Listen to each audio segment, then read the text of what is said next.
आ गए और जो कोरोना की महामारी के बीच ये चुनाव परिणाम केंद्र सरकार को एक बड़ा संदेश दे रहे हैं। पश्चिम बंगाल में अकेली ममता ने वापसी कर दी है और इसी मुद्दे पर हमारे साथ बात करने के लिए इंदौर के जो सीनियर जर्नलिस्ट मौजूद हैं, चुनाव विश्लेषक भी कह सकते हैं, वो भी हमारे साथ मौजूद हैं। जितेंद्र यादव जी हैं हमारे साथ, कीर्ति राणा जी है, यश हैं और कमलेश्वर जी। हम सबसे पहले कीर्ति राणा जी से ही बात करते हैं। कीर्ति जी, बताएं क्या कहेंगे, ये परिणाम क्या संदेश दे रहे हैं?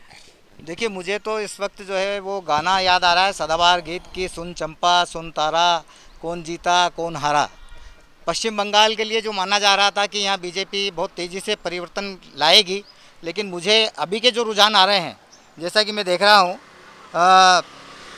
ममता दीदी को 213 सीटों पर और बीजेपी को 77 सीटों पर बढ़त मिल रही है। तो ये देख के मुझे दिल्ली के चुनाव याद आ रहे हैं, दिल्ली विधानसभा के। जिस तरह से माना जा रहा था कि यहाँ बीजेपी आ जाएगी और आपने सुपड़ा साफ कर दिया था, लगभग वही स्थिति दिख रही है। और आप जो कह रहे हैं 5 राज्यों के चुनाव, अभी आप देखिएगा कि 5 राज्यों में जो कोरोना का विस्फोट होगा, उसके बाद में वहाँ के लोगों को भी लगेगा कि रैलियों में जिस तरह से वो इकट्ठा हुए थे, नेताओं ने मंचों से भाषण देना याद रखा, लेकिन लोगों को सोशल डिस्टेंसिंग भूल गए। वो सारी चीज़ें अभी कोरोना का विस्फोट जिस तरह से 5 राज्यों में होगा, वो आने वाली सरकार के लिए बिल्कुल पहला कमेंट्स जो परिणाम है, वो जो रुझान है, वो कहीं ना कहीं हम ये कहें कि केंद्र को हाशिए पर बता रहे हैं। आप क्या कहेंगे पहला? देखिए समीर जी, ये जो पश्चिम बंगाल का चुनाव है, ये उस दौर में चल रहा है जब हम महामारी काल में एक तरह से जो है जूझ रहे हैं, जीवन का संघर्ष कर रहे हैं। और जिस तरह जनता का जो रुख रहा और जो रुझान बता रहे हैं, उससे तो ये स्पष्ट है कि सीधा मैसेज है। जैसे V D Sharma ji last press conference में इंदौर में बोले थे कि हम पश्चिम बंगाल जीतने के लिए कुछ भी करेंगे, लेकिन किसी भी राजनेता को ये ध्यान रखना चाहिए कि जीतना और हारना जो है हद तक मतदाता के ऊपर डिपेंड करता है। और जनता का सीधा सटीक संदेश है कि अब समझ जाइए। पहला कमेंट क्या कहेंगे आप परिणाम? बंगाल चुनाव हो या इससे पहले के कितने और भी कुछ चुनाव हो, बीजेपी कहीं ना कहीं अब विकास की राजनीति करना ही भूल गई है, सिर्फ जात पात पे आधारित राजनीति करती है। और इस बंगाल के चुनाव वापस वो विश्वास जगाते हैं कि जनता बात करेगी तो मूलभूत सुविधाओं की बात करेगी, जात पात का कार्ड नहीं चलेगा। बिल्कुल, जात पात का कार्ड नहीं चलेगा। कमलेश्वर जी, आप क्या कहेंगे? अग्निबाण से हमारे साथ हैं कमलेश्वर जी। पहला कमेंट देखिए, हिंदुस्तान में जो चुनाव होते हैं वो जातिगत आधार पर ही होते हैं और उसमें उसको नकारा नहीं जा सकता। विकास के मुद्दे हमेशा चुनाव से पहले चर्चा में होते हैं, लेकिन चुनाव के दौरान या चुनाव के बाद उन पर सिर्फ चर्चाएं होती हैं। विकास कितना होता है ये सब ने देखा है। और बात रही जो बंगाल चुनाव की है, तो बंगाल चुनाव में बीजेपी ने जो है अपना वहाँ पर एक स्तंभ तैयार कर लिया है।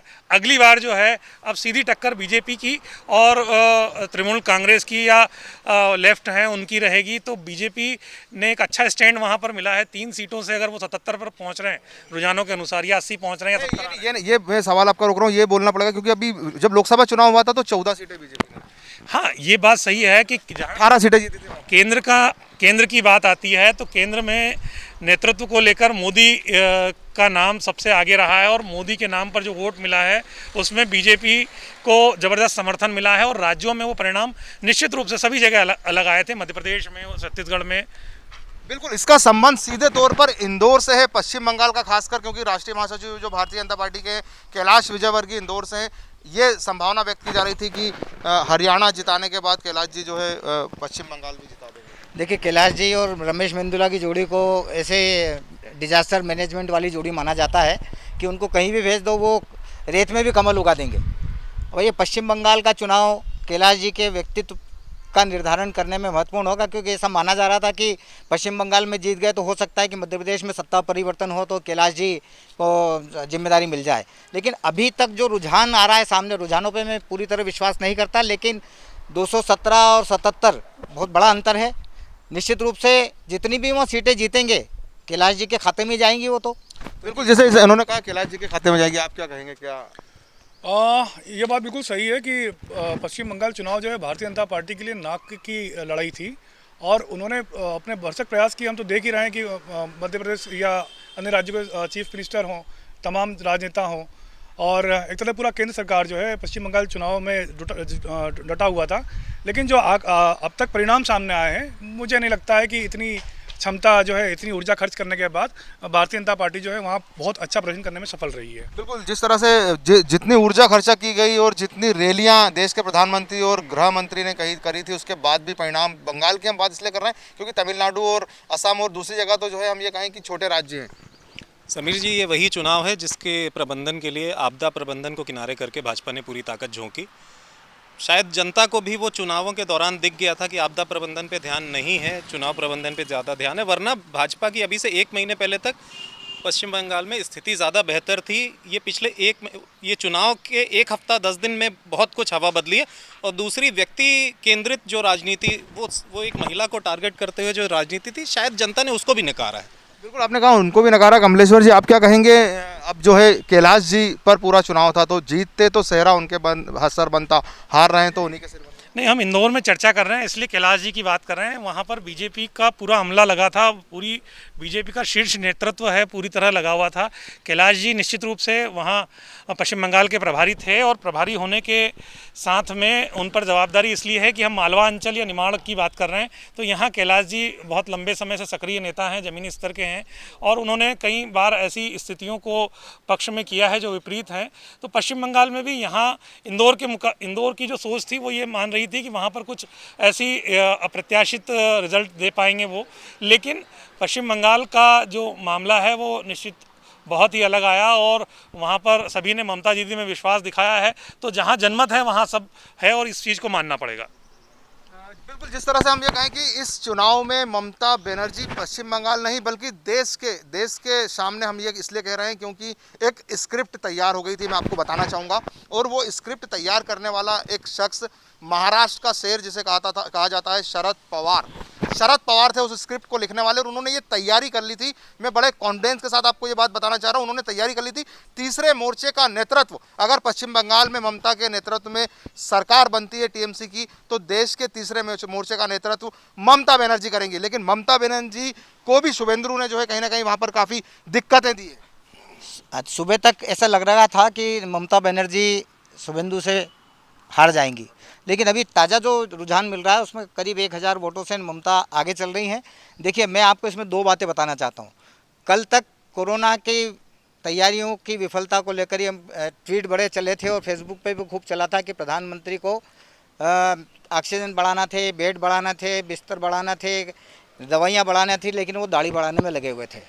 आज से जब ये चुनाव परिणाम आने लगे तो सुबह से एक ट्वीट चल पड़ा है और एक मैसेज चल पड़ा है कि देखते हैं कि उनकी दाढ़ी कटती है या ममता बनर्जी का प्लास्टर कटता है। तो अभी तक के जो रुझान बता रहे हैं वो बीजेपी को काफ़ी पीछे बता रहे हैं। नंदीग्राम में जहां सुबह ममता बनर्जी को बताया गया था कि वो पीछे चल रही हैं, लेकिन अब वो आगे चल रही हैं, और ये परिणाम बताता है कि यदि ममता बनर्जी वहाँ सत्ता पाने में फिर से कामयाब हो जाती है तो निश्चित रूप से वो भविष्य की राजनीति में प्रधानमंत्री पद के लिए सर्वमान्य होंगी तमाम विपक्षी दलों पर। बिल्कुल, जिस तरह से इन्होंने भी कहा कि सर्वमान्य होंगी विपक्षी दलों के लिए, मतलब मोदी के सामने ममता को प्रेजेंट किया जाएगा। हाँ बिल्कुल, देखिए अभी तक क्या जितने भी टास्क हुए हैं, इलेक्शन की बात करें हम स्टेट लेवल के या सेंट्रल लेवल के, सबसे बड़ा सवाल जो है पॉलिटिकल तरीके से यही है कि आखिर मोदी का विकल्प कौन। और अब तक विपक्ष भी जो है कई दफ़ा कई जगह पे एकजुट नज़र आता है, लेकिन जहाँ तक नेतृत्व की बात आती है तो वहाँ अब मत भिन्नताएँ थी। लेकिन इस चुनाव के बाद ममता ने जिस तरह की फ़ाइट की, और जैसा दादा ने बताया, शरद पवार जी ऑलरेडी एक तरह से घोषित तौर पे कह चुके हैं कि इनके नेतृत्व में जो है तीसरा मोर्चा बन सकता है। इसके आसार अब बढ़ जाते हैं, और निश्चित तौर पे आने वाले जो लोकसभा चुनाव है उसमें ममता बनर्जी की भूमिका महत्वपूर्ण रहेगी। बिल्कुल, यश जी से भी हमें कमेंट्स लेंगे। ममता बनर्जी तीसरा मोर्चे का नेतृत्व करने लग रहा है कि वही सामने आएंगी। विकल्प नहीं है। इससे पहले भी मोर्चा महागठबंधन के नाम से खड़ा हुआ, लेकिन सरकार की तरफ से फील्डिंग सीबीआई और ईडी करती रही, तो जो उसमें से कमज़ोर खिलाड़ी थे वो फिल्टर होके जाते चले गए। अब सीबीआई और ईडी जिन जिन लोगों का नहीं बिगाड़ पा रहे हैं उनका एक मोर्चा जो खड़ा होगा, प्रतिनिधित्व ममता ही करेंगे। मतलब ममता वर्सेस मोदी था ये चुनाव, मोदी को शिकस्त मिली है, तो फिर क्या केंद्र का अगला चुनाव भी आपको लगता है कि वही? देखिए, क्या है कि बीजेपी जो पार्टी है वो कहीं ना कहीं संघ और आरएसएस विचारधारा की पार्टी है, और इसमें प्रचारक के रूप में मोदी का आगमन हुआ है, तो उनकी जो जीवन शैली में बदलाव आया है ये एक जनता नोटिस कर रही है। और ममता बनर्जी की जो कामरेड जैसी जीवन शैली है, जो उनका एक रहने का जो स्टाइल है वो बड़ा बहुत ही सिंपल साधारण, और वो कहते हैं कि स्लीपर में रहती हैं, तो ये जो बातें हैं ये कहीं ना कहीं लोगों को घर करेगी। और ममता बनर्जी के अलावा विपक्ष के पास अब कहीं महागठबंधन जो है उसके पास विकल्प नज़र नहीं आता अभी फिलहाल। बिल्कुल, जिस तरह से आपने देखा कि ममता बनर्जी अब पश्चिम बंगाल के बाद देश पे राज करने की ओर अग्रसर होंगी और उनका जो सीधापन है, जिस तरह से कहा जाता है कि ममता बनर्जी हाई प्रोफाइल ज़िंदगी नहीं जीती और उनके सामने जो चेहरा नज़र आएगा देश के प्रधानमंत्री नरेंद्र मोदी का, मतलब ये चुनाव ममता वर्सेस मोदी अगला लोकसभा भी होने वाला है।